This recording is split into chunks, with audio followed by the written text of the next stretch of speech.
Here's the next question that comes in. Frank, what are some good lines of evidence for the existence of God?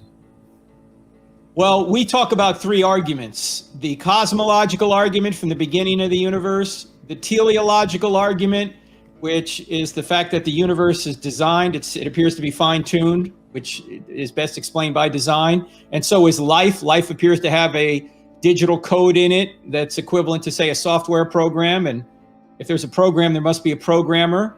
That's part of what we call the teleological argument, also known as the design argument. So in other words, there's two aspects to design. There's the design of the universe and the design of life. And the third argument after the cosmological and teleological is what we call the moral argument. And that says that if one thing is morally wrong out there, just one, say it's wrong to torture babies for fun, or it's wrong to murder 6 million people in a Holocaust, then there has to be a God. Why? Because if there's no God, everything's just a matter of opinion. That would just be your opinion against the baby torturer's opinion, or your opinion against, say, Hitler's opinion. And we know that these issues aren't just a matter of opinion. It's not just a matter of opinion that torturing babies for fun is wrong, right? We know that's really wrong. Well, if it's really wrong, there must be a standard of really right out there, and that standard is what we call God's nature. If God doesn't exist, there's no right or wrong. There's no good or bad. There's no objective or subjective. Everything's just subjective. So those three now we can get into evidence for these if you want, but those are the three main arguments that we use to show that Christianity is true, or at least that God exists. And then we look at the evidence for Jesus' rise from the dead, and we realize that the same being that walked out of the tomb 1,980 something years ago is the same being that created the universe out of nothing. So those are the three main arguments. If you want to get into evidence for those arguments, we can. Amen. Well said. Well said. And I've heard the atheists on one of those lines of evidence that you pointed out when it comes to DNA and the fact that it's a code, and therefore a code requires a coder. I've heard them say over and over again, all we're looking at is just chemistry. It's not real code. And I laugh when they say that, Frank, because I find that analogous to saying the information in a book is just ink on paper. It's not real information formulating a message. What are your thoughts on I guess the critic or the atheist that kind of downplays the significance of DNA being a code? Well, the people that really study this, people like Stephen Meyer and Herbert Yaki and others, say it's a digital code. It's your DNA is these chemicals in a particular order down the spine of your DNA.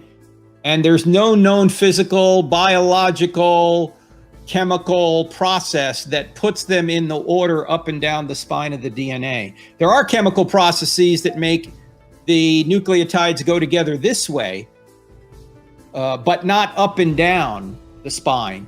And that there is a program. It's a series of nucleotides in a particular order, and that particular order helps make you. That's your unique DNA. And all those letters of your 3.2 billion letter genome are all in the right order, save a mutation here or there.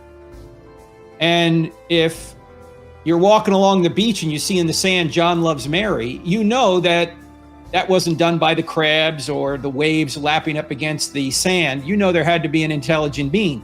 Well, if John loves Mary requires an intelligent being, then a message 3.2 billion letters long would also seem to require an intelligent being. And that's really what the argument says.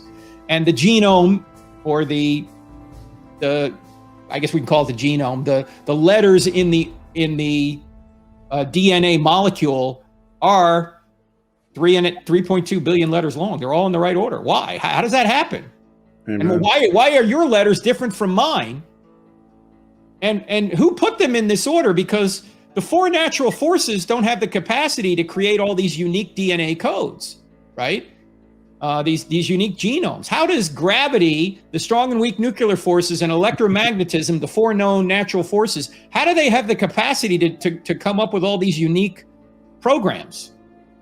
I mean, Donnie, the atheists could, and the secularists could easily refute this argument by simply answering one question. And the question is, what natural laws or natural forces can create digital information?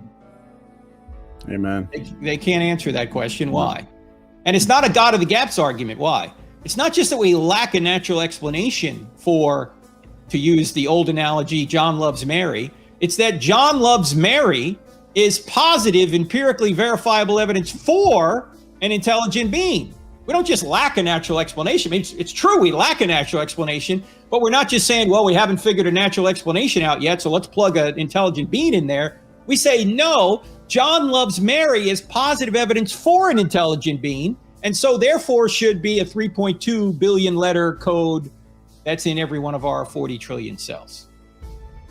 Amen. I would not want to have to be an atheist, sitting back and attempting to answer that question or countering those arguments. So that's a great response.